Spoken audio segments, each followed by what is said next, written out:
What's it like for you to be back this weekend, just to be honored to see your former teammates, to be back on campus and get a chance to see IU in person? Well, it's very emotional for me because I got a chance this morning to meet with my staff.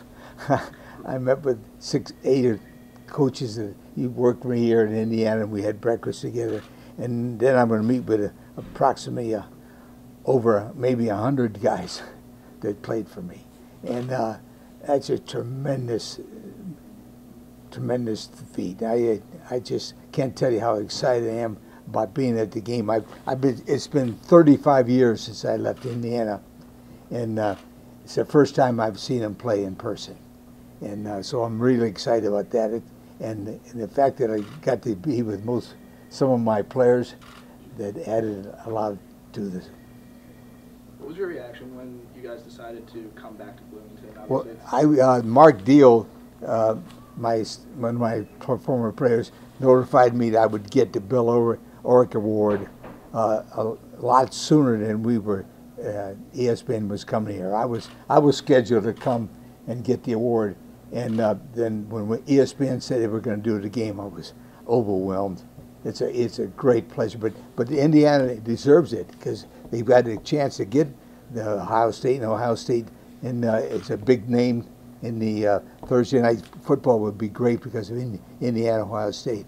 So I was really thrilled and excited to be back.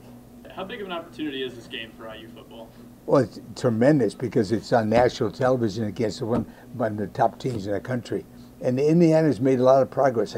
I saw parts of the new stadium. That's wonderful, and they've got a good football team. They've got a chance tonight because I think they're going to play better defense than people think they can.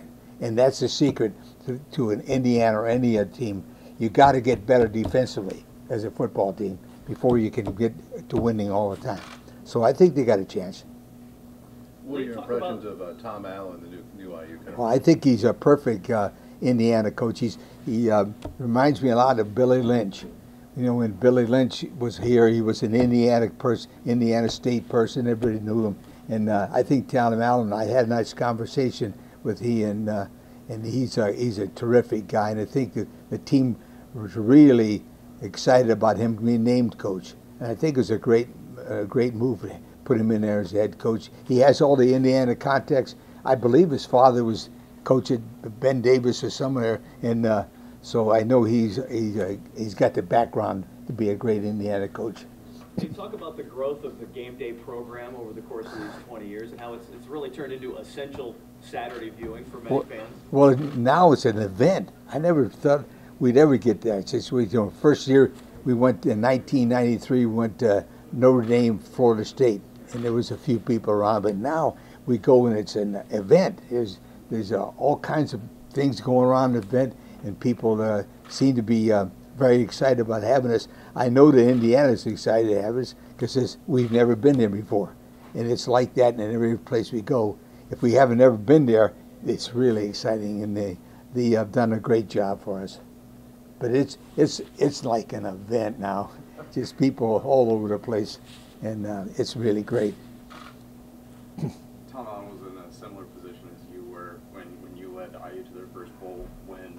He's trying to lead them to their first bowl win in 26 years. What's some advice that you would give him as a coach trying to win that game at the end of the year? Get good players. You win with good players. That's no secret. You got to keep recruiting and get good players and keep winning. But most important thing is don't prostitute your integrity to get a job or to keep one or try to go to a bowl game.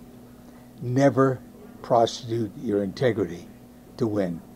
That's my advice to Tom and any other coach or any other person. That's the secret. If you can do it the right way, do it. If you can't, forget about it. Two more guys, two more. Kirk has talked a little bit about Richard Lego and his improvements. What's your take on him? From what I gathered, he can throw the ball very well. Kirk was telling me that he's a good thrower.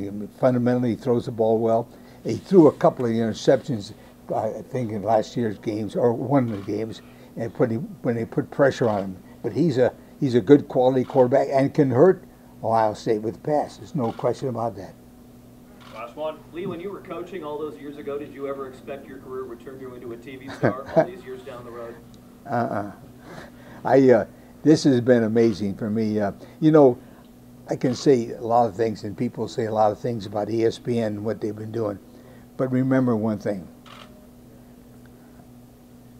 A couple of years ago, ESPN could have got rid of me. They could have dumped me. I had my stroke and I couldn't talk. But they stayed with me, and they gave me a chance to get back, and now they've changed my schedule a little bit. I'm not on all the time, and I get time to rest, because if I don't rest, I can't talk. So I can't say enough about Indiana giving me a chance to come here and build Oric, and then with ESPN especially, because during my career they could have dumped me very easily, but they didn't, and that means a lot to me. I never had any idea when I was doing those TV shows in Indianapolis. I remember one thing. When I was in Indiana, I had terrific TV shows. A lousy team, but I had terrific TV shows. But it helped a lot, and I appreciate what they've done for me. Coach, any closing thoughts? Questions? No, anybody? I'll take a couple more. Okay, keep Yes. going. How did you come up with the initial idea for the headgear with the predictions? Well, I tell you, we're sitting on the set at Ohio State one day, and I watched, and Brutus Buckeye walk by the set, and I said to Kirk, I said, you know, if you give me that mascot head, and you can get that for me, I can put it on, and everybody knows I picked Ohio State. He says, okay, so he got it, pulled strings and got it, and next day my turn came on, I flipped that head on, and boy, the crowd went crazy. Boy, they were yelling, and the crowd, then the truck went crazy, and the people at ESPN went crazy, and I said, looks like I got a shtick here. I think I'll do it again. I think I've done it 279 or 80 times. It's been a heck of a time, and it's going to be a lot of fun tonight putting on which head I put. It's going to be exciting. Coach, what do you think is going to be one of the keys to the game tonight? Defense, Indiana's defense. If they can stay close to them, and put them closer in the fourth quarter, they never know. You stay close to them defensively, because I tell you, if it gets to be a shootout run, throwing the ball offensively, no chance. But defensively, if they come up with some big plays and play well on defense, that'll be the secret of the game tonight, if they play well. And I think they can.